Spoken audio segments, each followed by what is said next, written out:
Magandang buhay sa lahat. Ito nga po pala ang part 2 ng ating kwentong may title na Aswang sa Quezon.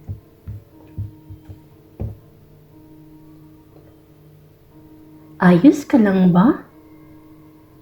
Kagabi ka pang naduduwal ha. Buntis ka ba, Ason? Abay, sinasabi ko sa'yo, sa trabaho natin ay hindi maari kung mabubuntis ka. Alam mo naman yun siguro, di ba? Saka, huwag mo akong gayahin. Kita mo tong si Mario. Hanggang ngayon, kinukulit ako kung sino ang ama niya. Abay, sa kalakaran ng trabaho natin, ay hirap kung hindi tayo mag-iingat. Habang maaga pa, ipakonsulta mo na yan at mahanapan natin ng solusyon.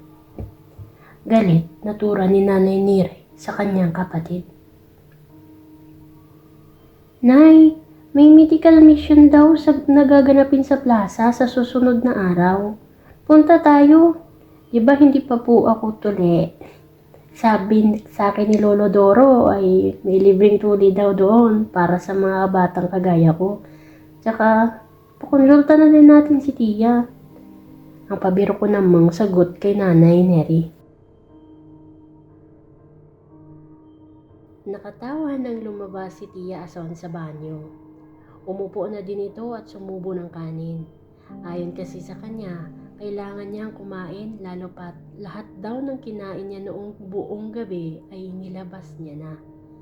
Pinabulaanan niya din ang sinasabi ng nanay na buntis siya. Ayon pa dito, lagi daw ito nag-iingat lalo pa pag sumasama sa ibang lalaki. Nailing na lang si Nanay Neri dahil kasi may karanasan na alam nito kung ano ang mga sintomas ng nagdadalang tao. Sa unang tingin niya pa lang sa kapatid, nakakasigurado ito na hindi lang sa pagod o puyat kung bakit masama ang pakiramdam ni Tia Ason, kundi dahil buntis ito at ayaw lang maglahat ng katotohanan. Hinayaan na lang muna ni Nanay Neri ang kapatid. Ayaw niya din kasi na ipagpilitan kung ano man ang nakikita niya, bagkos mas pinili nitong intindihin si Tia Ason. Hindi naman daw kasi maiwasan na magkaroon ng ganong usapin, lalo pat sumasama sila paminsan sa ibang mga customer for take out, ika nga. Matapos silang magtanghalian, bumalik sa tulog si Tia Ason. Ayon sa kanya, para daw itong nakakaramdam ng pagkahilo. Kami naman ni Nanay Neri ay napagpasyahan na pumunta sa palengke para sana bumili ng panghaplas. Ayon daw kasi kay nanay, may kilala siyang matanda na magaling pagdating sa mga ganitong problema. Bata pa lang ako nung mga panahong ito pero naiintindihan ko na ang mga bagay-bagay dahil hindi naman naglilihim si Nanay Neri. Masyado niyang binubuksan ang kaisipan ko dahil ayon nga sa kanya, mas mainam na maunawaan ko ang lahat para pagdating ng panahon, hindi ako maging ignorante. Anay, panghaplas? Para saan po? Yun po ba yung tinutukoy mo po ay yung bote ng lana na may yung may kahoy ng sibukaw? Iniinom yun, di ba, Nay? Para sabi nyo, sa sakit ng tiyan? Or bulate? May bulate din ba si Tia Ason? Ang tanong ko kay Nanay Neri. Napatawa si Nanay Neri ng bahagya dahil sa sinabi ko. Pakiwari ko kasi may ibang gamit pa yung kung kaya't paulit-ulit ko din tinatanong kay nanay. Pero tanging pangiti lamang ang kanyang naging tugon. Naglakad lang kami ni nanay ng hapong iyon. Gusto niya din daw kasi makapag-ehersisyo lalo pat lagi silang tulog ni Tia Ason. Napunta kami sa isang iskinita na kung di ako nagkakamali, yun ang lugar kung saan marami ang mga nagpapalaglag. Medyo tago sa tao ang lugar at sobrang tahimik lang sa paligid, pero parang nakakakilabot dahil sa presensya ng kung ano sa lugar na yun. Nakaramdam ako ng pangingilabot nang marinig ko ang isang tinig ng babaeng pakiwari ko ay nasasaktan. Nilingalinga ko ang paligid at hinanap kung saan banda. Ngunit inasbisuhan ako ng nanay na tumahimik at manatili lang sa tabi niya. Sumunod na lang ako sa nanay ko. Umawak ako sa mga kamay niya na para bang doon ako humugot ng lakas ng loob. Ilang saglit lang nang mapahinto kami sa isang lumang pinto. Pumatok si nanay at agad naman kaming pinagbuksan ng isang matandang babae. Nakangisi iyon na nakatingin sa akin. Ni hindi nag-usap ang dalawa, parang alam na ng mga ito kung ano ang gusto ng bawat isa. Bigla na lang inabot ng ali ang supot na may lamang bote. Alam ko na yun kung ano ang laman. Yun yung sinasabi ko na yung lana na may sibukaw. Walang imik lang din na umalis kami ni nanay sa lugar. Konting description lamang sa lugar. Isang maliit na iskinita na may iilang magkabilaang pinto. Sa dulo nito ay pader. Hindi aakalaing may tao o may nakatira sa lugar dahil sobrang tahimik at nakakakilabot.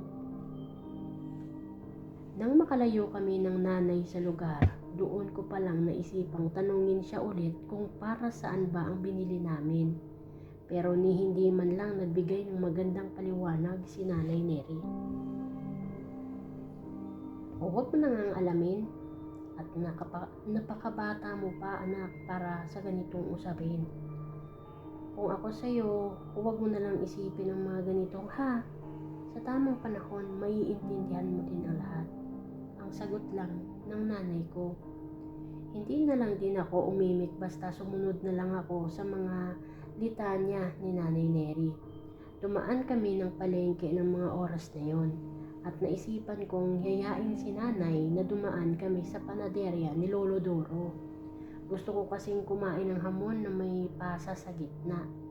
Ang kaso, nung dumaan kami, nakasarado na ang panaderya. Wala namang ibang nagbebenta ng tinapay ng ganong oras kaya napagpasyahan na lang naming umuwi na lang. Habang naglalakad, hindi ko maiwasang mag-isip ng mga gagawin ni Nanay at Tia Ason. Pinapanalangin ko na lang na kung ano man ang kanilang plano ay hindi iyon makakasama sa kanila. Ilang sandali lang nang marating namin ang bahay. Akmang papasok na kami nang mamataan ko ang pamilyar na figura. Dumaan lang naman iyon na para bang nakatingin sa amin ni nanay. Tinitigan ko at inaalala ko kung saan ko nakita ang nasabing tao. Napahinto pa ako sa tapat ng bakuran namin kasi iniisip ko kung saan ko siya nakita. Hoy, ayos ka lang? Parang titig na titig ka sa dumaan . Kilala mo ba yon? Saka parang dito din nakatingin . Ang sabi pa ni Nanay Neri. Umiling ako dahil parang nahihirapan akong alalahanin kung saan ko nga ba nakita yung tao. Nakasuot ito ng balabal na itim. Hindi ito matukoy kung ano ang mukha dahil balot na balot ang buo niyang katawan. Sumunod na lang ako kay nanay papasok kasi hindi ko talaga maalala kung saan ko siya nakita. Naabutan namin si Tiyaso na nakasaklob ng tuwalya habang nakaupo sa tapat ng mesa. Nakataas pa ang dalawang paa nito.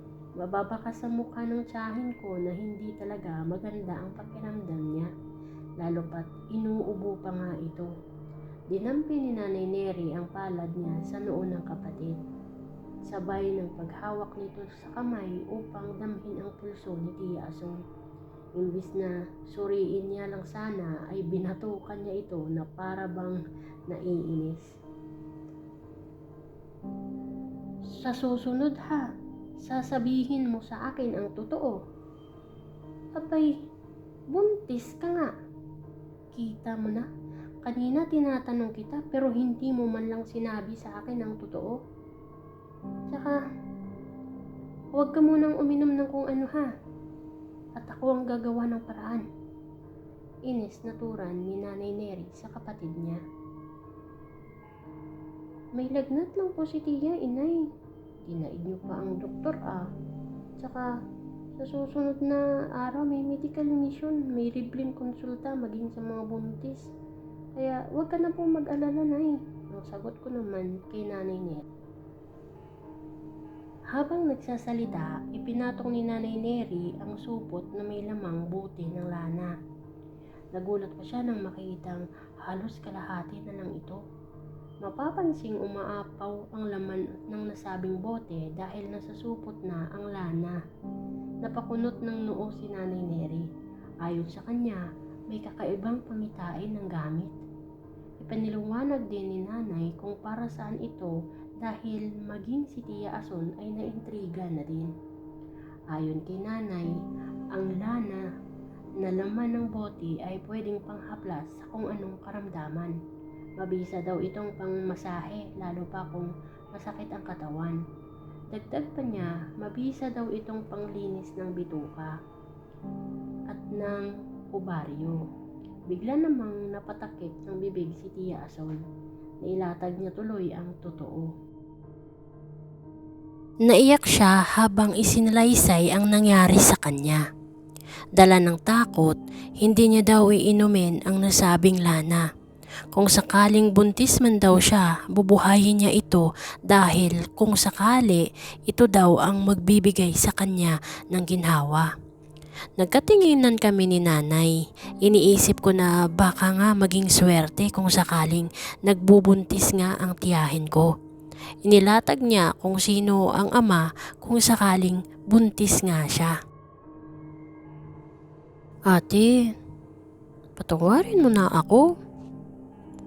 Pero naging praktikal lang naman talaga ako Sa hirap ng buhay natin ngayon, iisipin ko pa ba ang mamili ng lalaki? Huwag kang mag-alala, sigurado ako makakatulong sa atin ang ginagawa ko. Gusto ko lang din naman na maahon tayo sa hirap, kaya kumabit na lang ako sa isang mayamang negosyante. Gusto ko lang nun ng batang lalaki kaya pumayag ako sa kondisyon na kung sakaling mabuo, babayaran niya ako ng malaking halaga kapalit ng bata. Ang pagrarason ni Tia Ason. Akala ko matutuwa si Nanay Neri dahil sa pag-amin ni Tia Ason, pero lalo itong nagalit. Gayunpaman ni hindi ito umimik at pumasok lamang sa silid.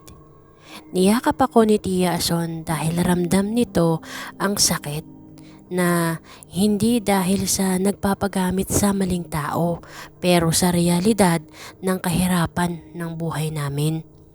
Maging ako ay nasasaktan din, lalo pa sa edad ko noon ay hindi man lang ako nakatapos ng elementarya.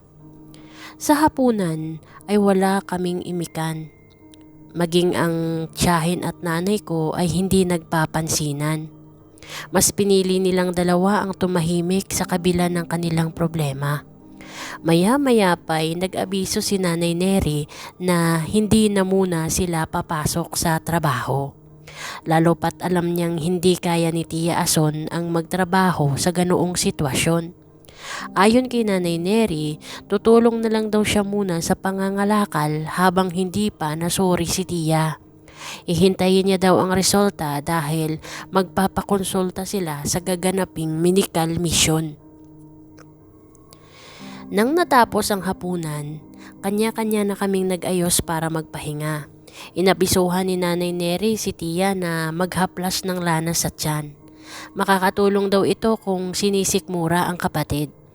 Nagtanong ako kay Nanay kung pwede din ba iyon sa akin. Nananakit din kasi ang katawan ko dahil sa pagtutulak ng kariton. Bago kami matulog, hinaplasan kami ni Nanay ng lana. Minasahe niya pa ako maging si Tia. Pakiramdam ko nung gabing iyon ay kay gaan. Dagdagan pang hindi mabaho ang lana. Nang matapos ni Nanay Neri, ipatong niya ang bote ng lana sa ibabaw ng mesa, naglagay din siya ng kaunti na minasahe niya din mismo sa katawan niya. Iisang kwarto lang naman ang tulugan namin. Maliit ang bahay kung kaya't para kaming sardinas pag nagkasabay-sabay matulog. Maghahating gabi noon nang makaramdam ako ng init. Yung tipong wala man lang pumapasok na hangin sa loob ng silid. Pabangon sana ako para maghanap ng pamaypay. Wala man lang kasi kaming electric fan ng mga panahong ito. Dahil nga din, nagtitipid kami sa kuryente. Pinailaw ko ang maliit na bumbilya sa loob ng silid nang bigla akong makarinig ng paglagitlit ng bubong. Iniisip ko baka hangin lang. Si nanay at tiya kay sarap na din ng tulog sa gilid ko. Ilang saglit pa nang narinig ko ang isang humahangos na animoy hindi ko mawari kung ito'y tao ba o hayop. Yung tipong parang nahihirapan siyang huminga. Napalingalinga ako sa silid. Tiningnan ko na din ang mga katabi ko pero sigurado akong hindi sila ang gumagawa ng ingay na yun. Maya-maya pa ay nahinto ang tunog na naririnig ko. Buong akala ko wala na pero bigla na lang may kung anong bumagsak sa bubong namin. Napabalikwas ng bangon si Nanay Neri at si Tia Ason naman ay gayon din. Bakit gising ka pa? Ano ang nangyayari? Naku, ikaw talagang bata ka. Kung gusto mong maglaro, bukas na lang anak ha. Hating gabi na at nagpapahinga tayo. Ano ba kasi?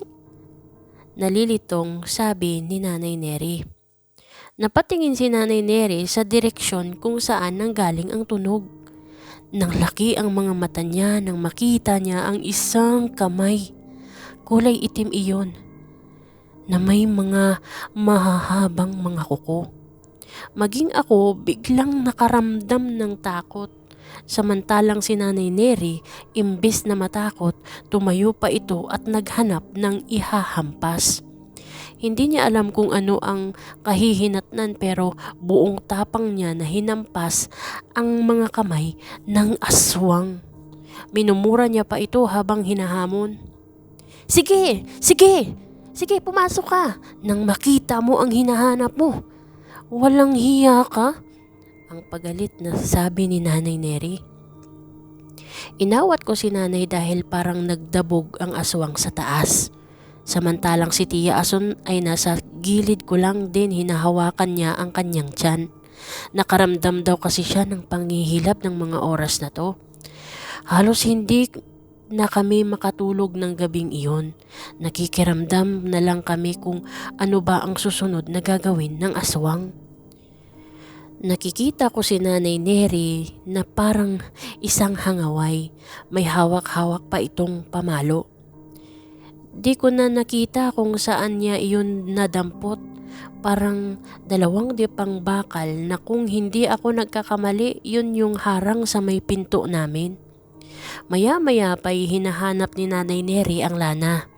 Halos maubos na ito dahil umapaw na sa loob ng bote.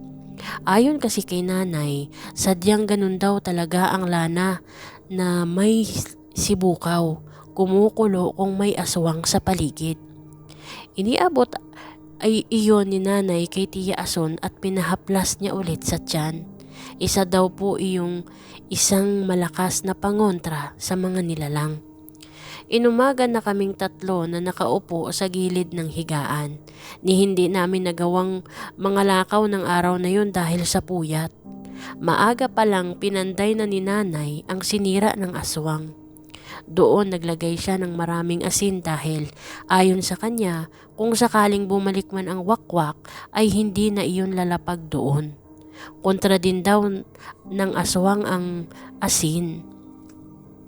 Matapos mag-agahan, napagpasyahan naming 3 maglakad-lakad. Sabi kasi ni Nanay Neri, iikot kami sa lugar, makikiusyoso. Aalamin daw namin kung may mga kabaryo din ba kaming may buntis o di kaya nasa karanasan ng kagaya namin. Di nagkamali si Nanay Neri. Dahil meron ngang usap-usapan sa labasan na may gumagalang aswang sa lugar namin. Ayon pa nga sa narinig namin, hindi lang daw sa sityo namin ang may ganoong problema. Maging sa karatig lugar at halos ang mga nabibiktima ay mga nagdadalang tao. Hanggang dito na lamang muna po ang ating kwento. Antabayanan niyo po sa final part kung paano nila nagapi ang wakwak sa kanilang lugar. Sa mga nakakasubaybay po ng kwento, maraming salamat po sa pagpe-play at sana suportahan nyo din pa po ang mga bago pa nating i-upload na story sa channel na to. Magandang buhay everyone and God bless you all. Babuwash!